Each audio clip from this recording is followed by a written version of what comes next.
Hello विद्यार्थियों, नमस्ते। देखिए, आज के इस जो क्लास है हमारी, इसमें हम जो आपके वितान भाग 2 है हिंदी का, उस वितान भाग 2 के जो 4 चैप्टर हैं, चैप्टर 1 से लेकर के 4, इन चारों चैप्टर्स के जो मोस्ट इम्पोर्टेंट क्वेश्चंस हैं वो क्वेश्चंस हम यहाँ पर करेंगे, जिसमें निबंधात्मक प्रश्न भी है, लघुतरात्मक प्रश्न भी है और अति लघुतरात्मक प्रश्न भी है। जो वन लाइनर प्रश्न है वो भी इसमें हमने लिए हैं। सारे के सारे मोस्ट इम्पोर्टेंट हैं और ये क्वेश्चंस इस प्रकार के हैं कि आपका सारा का सारा टॉपिक कवर हो जाएगा। मतलब एग्जाम में अगर किसी भी प्रकार का अगर क्वेश्चन पूछा तो आप इस स्थिति में होंगे कि आप उसका आंसर लिख सकते हैं। फॉर एग्जांपल, जैसे हम यहाँ पे देखते हैं कि हमने जैसे कुछ क्वेश्चंस लिए हैं, आप देख सकते हैं। पहला है कि काश कोई तो होता जो मेरी भावनाओं की गंभीरता को समझ पाता, अफसोस ऐसा व्यक्ति मुझे अब तक नहीं मिला। क्या आपको लगता है कि एन के इस कथन में उसके डायरी लेखन का कारण छिपा है? देखिए, अब यहाँ पर है ना, कुछ क्रिएटिव प्रश्न पूछे गए। एग्जाम में सीधा सीधे प्रश्न बहुत कम आते हैं, कई बार कुछ क्रिएटिव क्वेश्चंस पूछे जाते हैं, फिर आपको अपना आंसर जो है वो अपनी ओर से लिखना होता है। तो इस प्रकार के प्रश्न आप तैयार करिए। दूसरा प्रश्न है कि जैसे पुरातत्व के किन चिन्हों के आधार पर आप कह सकते हैं कि सिंधु सभ्यता ताकत से शासित होने की अपेक्षा समझ से अनुशासित सभ्यता थी। मतलब आप पर छोड़ा जा रहा है, विद्यार्थियों पर छोड़ा जा रहा है कि आप यह कैसे कह सकते हैं। आप कह सकते हैं, जैसे क्या आपको लगता है ना। और यहाँ पे लिखा है कि क्या आप कह सकते हैं। आगे एक और प्रश्न देखते हैं, हम इसके आंसर भी देखेंगे। अभी बड़े प्रश्न भी हैं, छोटे भी हैं, सबके आंसर हम यहाँ पर देखेंगे।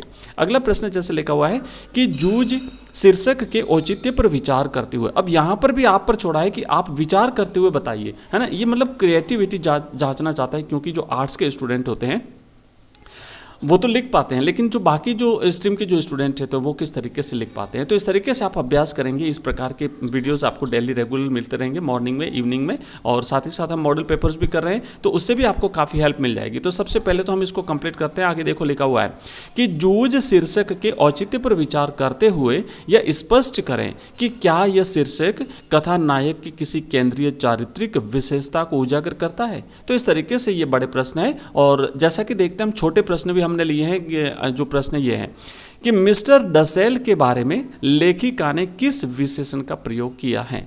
तो ये छोटे प्रश्न भी हैं, वन लाइनर अति लघुतरात्मक प्रश्न भी हमने लिए हैं। तो इन सारे के सारे प्रश्न हम यहाँ पर करेंगे और इसकी पीडीएफ आपको हमारे ऐप में मिलेगी। हमारा ऐप है एजुकेशन राइज, प्ले स्टोर पर अवेलेबल है, और इस वीडियो के डिस्क्रिप्शन में लिंक दिया हुआ, उस लिंक पर क्लिक करके आप हमारा ऐप डाउनलोड कर सकते हैं, जहाँ पर हमारे सभी वीडियोज़ आपको मिलेंगे। वहाँ पर आप ऑनलाइन टेस्ट दे सकते हैं। ऑनलाइन टेस्ट की सुविधा हमने आपको प्रोवाइड कराई है। ऑनलाइन टेस्ट जब कंप्लीट सबमिट आप करेंगे तो आपको बता दिया जाएगा टोटल क्वेश्चंस में आपने कितने अटेंड किए और कितने आपके राइट हुए। गलत जो क्वेश्चंस आपने किए हैं उसका राइट आंसर क्या है, ये सब कुछ आपको बता दिया जाएगा। इसके अलावा जो पीडीएफ है वो आपको सारी वहाँ पे मिल जाएगी, मॉडल पेपर्स आपको मिल जाएंगे, ये सारी चीज़ें आपको हमारे ऐप में मिलेगी। तो देखिए, पहला प्रश्न है कि मिस्टर डसेल के बारे में लेखिका ने किस विशेषण का प्रयोग किया है। तो इसका उत्तर है कि मिस्टर डसेल के बारे में लेखिका ने चुगलखोर विशेषण का प्रयोग किया है। ठीक है, और जहां तक हो सके आप एक लाइन में, पूरी लाइन में, एक मतलब पूरा वाक्य बना करके उत्तर देने का प्रयास करिए। पूरे में से पूरे आपको नंबर मिलेंगे। दूसरा प्रश्न है, आगे बढ़ते हैं। जो बड़े प्रश्न हमने अभी 3 जो प्रश्न देखे थे, पहले उनका भी आंसर हम देख लेते हैं। तो यहाँ पर जो हमने प्रश्न संख्या 2 को देखेंगे कि काश कोई तो होता जो मेरी भावनाओं को गंभीरता से समझ पाता, अफसोस ऐसा व्यक्ति मुझे अब तक नहीं मिला। क्या आपको लगता है कि एन के इस कथन में उसके डायरी लेखन का कारण छिपा है। तो अब आप देखिए, आंसर हम इसका इस तरीके से लिखेंगे कि जर्मन आतंक के कारण यहूदियों को गुप्त स्थानों पर छिप करके जीवन गुजारना होता था। ऐसे ही 2 यहूदी परिवारों के 8 सदस्य एक गुप्त स्थान पर रह रहे हैं। एन फ्रैंक उनमें सबसे छोटी, मात्र 13 वर्ष की बालिका थी। नाजियों की निगाह से बचने के लिए खिड़की, दरवाजे, यहाँ तक कि पर्दे खोलकर भी नहीं रहा जा सकता था। ऐसे में एक छोटी बालिका अपने मन की बात किससे कहे।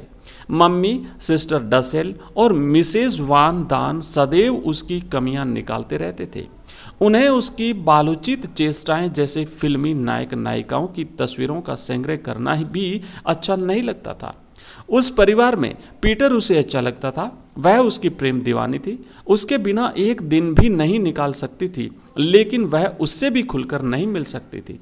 अतः उसने अपने मन के भावों को अभिव्यक्त करने के लिए डायरी लिखना शुरू किया। किसे संबोधित करे उसकी भावनाओं को कोई नहीं समझता था, अतः जन्मदिन पर मिली किट्टी नामक गुड़िया को ही संबोधित करके अपनी भावनाओं को व्यक्त करने के लिए उसने डायरी लिखना शुरू कर दिया था। ठीक है, तो ये जो है वो इस प्रश्न का आंसर आपको लिखना है। मतलब एक टोटल आपको एक पूरा सारांश मिल जाता है इसका, कि सारांश ये है कि जो छोटी बालिका थी वो अपने मन की बात किसी को कह नहीं पाती थी, या कहती भी थी तो कोई लोग सुनने वाला नहीं था। उसकी बातें जब सुनने वाला कोई नहीं था तो वो परेशान हो गई और उसने मन ही मन ये सोचा कि क्यों ना मैं एक डायरी लिखना शुरू कर दूँ। डायरी बोलेगी नहीं, वो मुझे डांटेगी नहीं, वो मेरी बातों का प्रतिकार नहीं करेगी, और जो कुछ भी मेरे मन में आएगा मैं उस डायरी में लिख दूंगी। अब डायरी लिखना है तो संबोधित किसे करे, तो उसने वो जो गुड़िया थी जो उसे उसके बर्थडे पर मिली थी, उसने उसका नाम दे दिया किट्टी, और उस किट्टी नामक गुड़िया को संबोधित करके उसने अपने मनोभावों को उस डायरी में लिखना शुरू कर दिया। आगे बढ़ते हैं, देखते हैं नेक्स्ट हमारा प्रश्न है तीसरा। देखिए हमने कहा था कि लघुतरात्मक प्रश्न भी हैं, अति लघुतरात्मक भी हैं और निबंधात्मक भी हैं। तो ये तीसरा प्रश्न है, लिखा है कि यशोधर बाबू अपने बच्चों और पत्नी से क्या चाहते थे। तो यशोधर बाबू चूंकि पुराने रिवाजों के थे, पुरानी परंपराओं को मानने वाले थे, वो ये चाहते थे कि उनके बच्चे और उनकी पत्नी परंपराओं का पालन करते रहें। बस वो ये चाहते थे कि उनके बच्चे और उनकी पत्नी परंपराओं का पालन करते रहें, क्योंकि खुद ही परंपराओं का पालन करते थे, कई रीति रिवाज मनाते थे, है ना। तो इस तरीके से वो चाहते थे अपने बच्चों से, वो आधुनिकताओं से काफ़ी दूर थे। नेक्स्ट हमारा अगला चौथा प्रश्न है, पुरातत्व के किन चिन्हों के आधार पर आप यह कह सकते हैं कि सिंधु सभ्यता ताकत से शासित होने की अपेक्षा समझ से अनुशासित सभ्यता थी। आप इसमें लिखेंगे कि सिंधु घाटी में खुदाई द्वारा प्राप्त सभ्यता के अवशेष जो अजायब घरों में रखे हुए हैं, मतलब संग्रहालयों में जो रखे हुए हैं, उनमें अनेक कलापूर्ण वस्तुओं का होना तो मिलता है, लेकिन यहाँ पर प्रदर्शित वस्तुओं में किसी भी प्रकार के हथियार नहीं मिलते। मतलब सिंधु घाटी सभ्यता की खुदाई में जितनी भी चीज़ें मिली हैं उसमें हथियार बिल्कुल भी नहीं मिले, है ना। तो ये एक सबसे बड़ी विशेषता है कि जब हथियार नहीं रखते थे ये लोग, इसका मतलब ये है कि ये लोग शांति प्रिय थे, ये युद्ध नहीं करते थे। इससे सिद्ध होता है कि वहां राजतंत्र जैसा कोई सत्ता का केंद्र नहीं था। ऐसा प्रतीत होता है कि वहां स्वतः अनुशासन था, जो ताकत के बल पर नहीं हो सकता था, क्योंकि ताकत के बल पर अगर आपको अनुशासन बनाए रखना है तो उसके लिए आपको हथियारों की आवश्यकता पड़ेगी। जब यहाँ पर हथियार ही नहीं मिला तो इसका मतलब यह है कि वो स्वयं अनुशासित थे, किसी प्रकार की राजव्यवस्था, राजतंत्र नहीं था, बल्कि एक अनुशासन था। पुरातत्व के विद्वान मानते हैं कि वहां कोई सैन्य सत्ता नहीं थी, मगर अनुशासन जरूर था, जैसा कि वहां की नगर योजना, वास्तुशिल्प, मोहरें, पानी की निकासी, स्वच्छता का बोध आदि सामाजिक व्यवस्थाओं की एक रूपता को देख करके अनुभव होता है। मतलब वहां पर अनुशासन तो था, वहाँ पर चीज़ें सारी नियोजित थी, क्योंकि जैसे नगरों का विकास वहाँ पर हुआ, नगर भी बिल्कुल एकदम सुव्यवस्थित तरीके से बनाए हुए, जैसे पानी निकासी की नालियाँ बनी हुई थी, है ना। वास्तुशिल्प हम देख सकते हैं कि जैसे वहाँ पर जो स्नानागार बने हुए हैं, कुएँ बने हुए हैं, वो भी एक वास्तु के अनुसार जो है वो बने हुए थे। तो ये सारी चीज़ें जो जब हम देखते हैं तो देखते हैं कि वहाँ पर निश्चित रूप से अनुशासन था, और वहाँ पर जो है वो हथियार नहीं मिले किसी प्रकार के। दूसरे सभ्यताओं के पूरा अवशेषों में राजतंत्र की ताकत को दिखाने वाले प्रासाद, मंदिर, मूर्तियां, पिरामिड आदि मिलते हैं। यहाँ ये वस्तुएं नहीं मिली हैं। यहाँ की मूर्तियां और औजार, नावें आदि छोटी हैं। यहाँ के नरेश के सिर पर मुकुट भी छोटा है। अतः सिंधु सभ्यता ताकत से अनुशासित न होकर के समझ से अनुशासित सभ्यता थी। अगर आपको ये प्रश्न आराम से समझ में आ गया है तो आप निश्चित रूप से इसके आधार पर अगर कुछ और प्रश्न भी बनता है तो आप आराम से लिख सकते हैं कि वहाँ से जो कुछ भी उत्खनन से जो कुछ भी सामग्री प्राप्त हुई है उसमें किसी भी प्रकार के औजार प्राप्त नहीं हुए, बाकी सारी चीज़ें मिली हैं, है ना। बाकी सारी चीज़ें मिली हैं, खेती से संबंधित चीज़ें भी मिली हैं, वहाँ पर जो है वो यातायात से संबंधित चीज़ें भी मिली है, माल को एक स्थान से दूसरे स्थान पर भेजने के लिए मोहरें आदि भी मिली हैं। तो इस आधार पर आप विस्तार से लिख सकते हैं। तो ये इस तरीके से आप लिखेंगे। नेक्स्ट हमारा अगला प्रश्न है 5वां। जूझ शीर्षक के औचित्य पर विचार करते हुए यह स्पष्ट करें कि क्या यह शीर्षक कथा नायक की किसी केंद्रीय चारित्रिक विशेषता को उजागर करता है। तो आप लिखेंगे कि जूझ का जो कथानायक है आनंद एक संघर्षशील व्यक्तित्व का धनी है। वह अपने पिता के जोर देने के कारण खेती के काम में लगा रहता है, मतलब संघर्षशील है। इस बात का हमें इस बात से पता लगता है कि जब उसके पिता ने उसे खेती के काम में लगा दिया, कहा कि स्कूल नहीं जाएगा तो खेती करेगा, तो वो खेती के काम में तो लग जाता है, लेकिन फिर भी उसका मन पढ़ाई की तरफ है, लगातार वो पढ़ाई के बारे में सोचता है। उसका पिता उसकी पढ़ाई छुड़ा देता है, स्कूल जाकर पढ़ाई करने के लिए उसे संघर्ष करना पड़ता है। तो पहली स्थिति तो यहीं से शुरू होती कि जब उसे खेती के काम में लगा दिया तब भी वो वहाँ से पढ़ना के बारे में सोचने लगा। इसके बाद स्कूल में मन लगाने, गणित विषय में पारंगत होने, मराठी भाषा में कविताएं रचने आदि के लिए भी उसे जूझना पड़ा। इस प्रकार जूझ का कथानक अपने जीवन में विपरीत और कठिन परिस्थितियों से निरंतर जूझता है और सफलता प्राप्त करता है। नायक के संघर्षपूर्ण जीवन की कथा होने के कारण इसका शीर्षक कथा नायक की प्रमुख समस्या पर आधारित होने के कारण अत्यंत उचित और सटीक है। इससे नायक के चरित्र की प्रमुख विशेषता संघर्षशीलता भी उजागर होती है। नेक्स्ट हमारा अगला प्रश्न है छठा। यशोधर बाबू की पत्नी समय के साथ ढल सकने में सफल होती हैं, लेकिन यशोधर बाबू असफल रहते हैं, ऐसा क्यों है। देखिए ये जो बड़े प्रश्न है ना, बड़े प्रश्न करने का फायदा ये होता है कि पूरा का पूरा चैप्टर हमारा कवर हो जाता है, मतलब सारा एक प्रकार से आपका रिवीजन हो रहा है, कंप्लीट चैप्टर आप कवर कर रहे हैं, ताकि इससे मिलते जुलते अगर प्रश्न भी बने एग्जाम में पूछे जाएं तो आप वहाँ पर आंसर लिख सकें। अगर छोटे प्रश्न भी बनते हैं तो वहाँ पर भी आप उनका आंसर लिख सकते हैं। तो आइए हम यहाँ पर देखते हैं, यशोधर बाबू की पत्नी समय के साथ ढल सकती हैं, लेकिन यशोधर बाबू ऐसा नहीं करते हैं, तो ये ऐसा क्यों है। अब क्या लिखेंगे आप। अब देखिए जो क्रिएटिव, मैंने पहले कहा ना कि यहाँ पर जो है वो एग्जामिनर आप में कुछ क्रिएटिविटी चाहता है, तो आप कैसे इसको लिख पाते हैं। आप लिखेंगे कि यशोधर बाबू अल्मोड़ा के रहने वाले पहाड़ी व्यक्ति थे जो कि कुमाऊनी संस्कृति में रचे बचे थे। उनकी पत्नी अपने मूल संस्कारों में किसी तरह आधुनिक नहीं थी, लेकिन अपने बच्चों की तरफदारी करने की मात्र सुलभ मजबूरी के कारण उन्होंने आधुनिक जीवन अपना लिया था। शादी के बाद यशोधर बाबू के साथ गांव से आए ताऊजी और उनके 2 विवाहित बेटे भी रहा करते थे।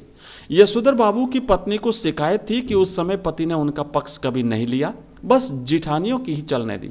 बुढ़िया ताई पर लागू सभी नियमों का उन्हें पालन करना पड़ता था, अतः विद्रोह स्वरूप वह समय के साथ ढलने में सफल हुई। यशोधर बाबू पर किशनदाह के सिद्धांतों को मानने की बाध्यता थी, अतः वे आधुनिक नहीं बन सके। मैट्रिक पास करते ही वे दिल्ली आकर किशनदाह के 3 बेडरूम के क्वार्टर में रहे। किशनदाह की परंपरा कुमाऊनी संस्कृति को विरासत मान करके यशोधर बाबू ने सदैव अपनी पत्नी और बच्चों से उनका पालन करने का आग्रह किया, लेकिन उनकी एक नहीं चली। यशोधर बाबू आधुनिक संस्कृति को स्वयं नहीं मानते थे, पर उनका विरोध भी नहीं करते थे। इस प्रकार यशोधर बाबू मध्यम वर्गीय संस्कारों के संवाहक होने के कारण स्वयं तो आधुनिक नहीं बन पाए, जबकि उनकी पत्नी ने आधुनिक जीवन अपना लिया। वह होठों पर लाली लगाती, बाहर जो वो ब्लाउज बिना बाह का ब्लाउज पहनती और वेडिंग पार्टी में बढ़ चढ़ करके भाग लेती थी। यशोधर बाबू ऑफिस में अपने अधीनस्थों को चाय पानी हेतु 10-10 के 3 नोट तो दे दिए, पर स्वयं पार्टी में भाग नहीं लिया। वह मंदिर जाते, प्रवचन सुनते और गीता प्रेस गोरखपुर की पुस्तकें पढ़ते थे।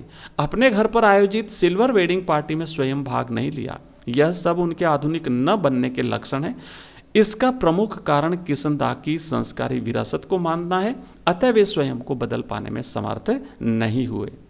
अब हम थोड़े छोटे प्रश्न भी देख लेते हैं। जैसे 7वां प्रश्न है कि लेखक एक जुझारू योद्धा की तरह संघर्ष करके जीवन को ऊंचा बनाता है। क्या आप इससे कहाँ तक सहमत हैं। तो आप लिखेंगे कि जूझ उपन्यास का अंश होने से यह बात तो स्वतः सिद्ध होती है कि कहानी का नायक एक योद्धा की तरह संघर्ष करके अपने जीवन को योग्य बनाता है। हम इस बात से पूर्णतः सहमत हैं।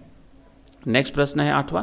मोहनजोदड़ो हड़प्पा से प्राप्त हुई नर्तकी की मूर्ति किस राष्ट्रीय संग्रहालय में रखी हुई है। तो आप लिखेंगे कि मोहनजोदड़ो हड़प्पा से प्राप्त हुई नर्तकी की मूर्ति दिल्ली संग्रहालय में रखी हुई है। नेक्स्ट प्रश्न है 9वां।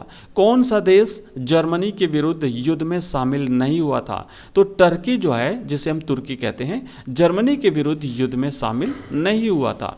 नेक्स्ट 10वां प्रश्न है, सिल्वर वेडिंग कहानी से हमें क्या शिक्षा मिलती है? तो हम इसमें लिखेंगे कि हमें किसी काम को दृढ़ निश्चय के साथ करने की शिक्षा इस कहानी से मिलती है।